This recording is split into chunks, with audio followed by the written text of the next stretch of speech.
Hey, what's up? This is Devin Coates. Thanks for tuning into the channel. Let me just move some shit around real quick because the lighting kind of sucks. I'll be increasing my shit soon enough. But uh, right now I got another book review, Slight Edge by Jeff Olson. I like this book. This book, quick read, and it'll probably be a pretty quick review. I mean, this was one of those books. I mean, it's self-help motivation, but I'm gonna be honest. Like, pretty much in the first 3 chapters, he really gets at the main idea in the book and just kind of reinforces it. But let me just jump into it. Turning simple disciplines into massive success and happiness. That's what it's fucking about. But basically, he just talks about, he's really like showing up. Is kind of would be a good word for what the slight edge is. But basically, he looks at it like this. It's like, in order to accomplish anything, it takes little steps. Like, a big goal is a bunch of little steps. And one of the first he goes into explaining how the slight edge works. And one of the first metaphors he uses to explain that, which I really liked, it was like this little story about a boy. It was about 2 boys, right? Their dad was like, I'm about to die, and I'm about to give you guys, he was rich. He's like, I'm about to give you guys some inheritance, but you get 2 options. And it was like, I can either give you, it was something like, I forgot the amount of money, but it's like, I can give you $1,000 today. I can give you $1,000 tomorrow, or I can give you a penny. And the penny, basically, it'll be put in a bank that you can't touch for, it was like fucking 30 days or 60 days or some shit like that. And it was like, basically, but the thing is, with the penny, it will double every single day that that you leave it in there. But you're not going to be able to allow it to touch it, so you're basically going to be forced to let it double.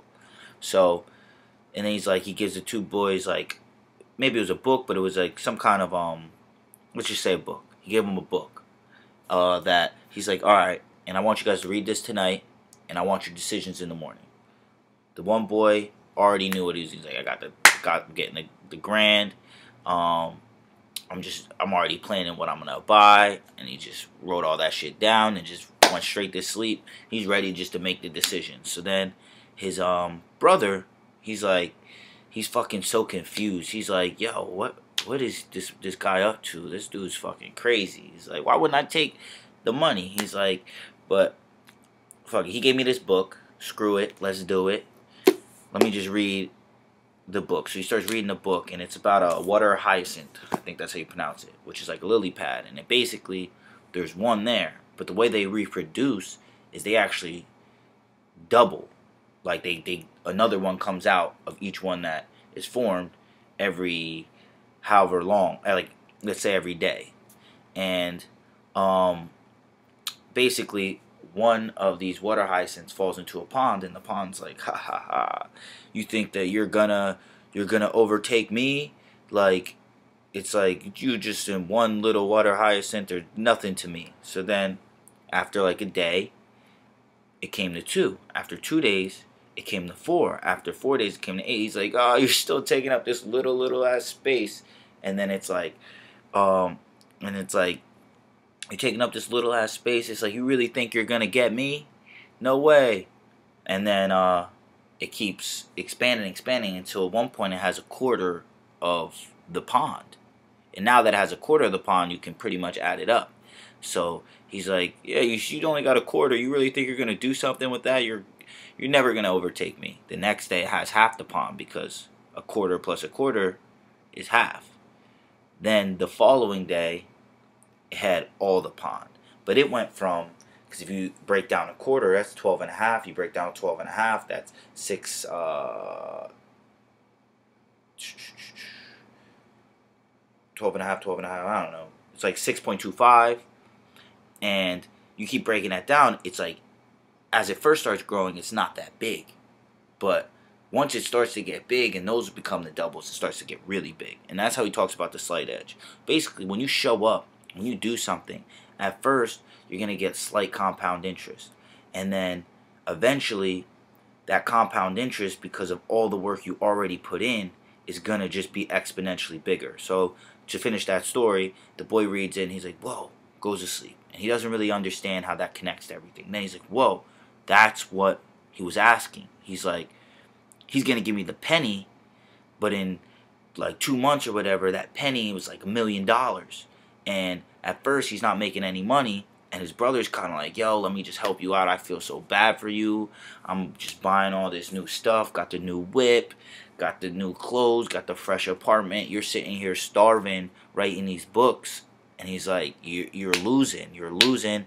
Look at all these shows of success that I have, even though he didn't really have the success, because when the time was up, his brother had way more money than he ever had, and he wasted all his money. And that was basically how the story ended. But, and that was supposed to be the concept of the slight edge, is that if you just keep showing up, you show up a little bit, you show up a little bit, 1 turns to 2, but 2 turns to 4, 4 turns to 8, and 8 turns to 16, and 16 to 32, 32 to 64, and as you're starting to grow, it's like, when it was just one thing, it's not going to grow that big. But when you start to get into the hundreds and the thousands, 1,000 plus 1,000 is 2,000. And that's like an exponential compound interest growth that just happens through the slight edge. And he kind of just goes first on explaining how the slight edge works and then living the slight edge. And he talks about just building habits of the slight edge. So you want habits that you're always showing up. So he gave a story about his daughter and how she went to the school, and basically she was in a very, very competitive school in her class, and she was really nervous that she wasn't going to be able to be like some of the other guys or girls. I mean, I just meant other people in the class, and she wanted to be a success. And he was like, honestly, just show up and do like 1 or 2 hours of homework a day, and I'm telling you, you're going to be good. And then she comes back to her dad after 2 weeks, and I know through my own experience, I've definitely seen this.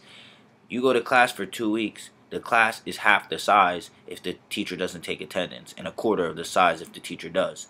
Like, people just stop showing up.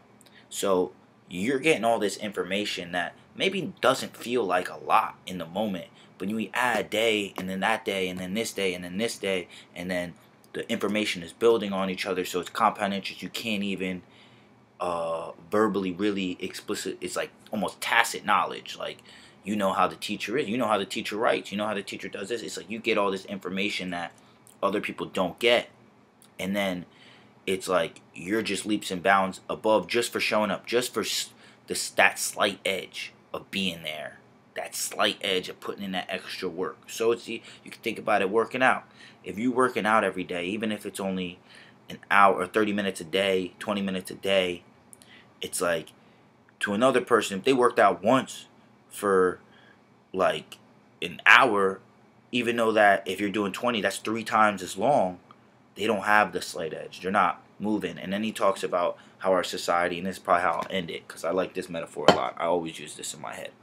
He talks about how our society likes to make people's lives and success look like this overnight sensation. And I mean, Big Sean has a good one. He's like they say I'm an overnight success. I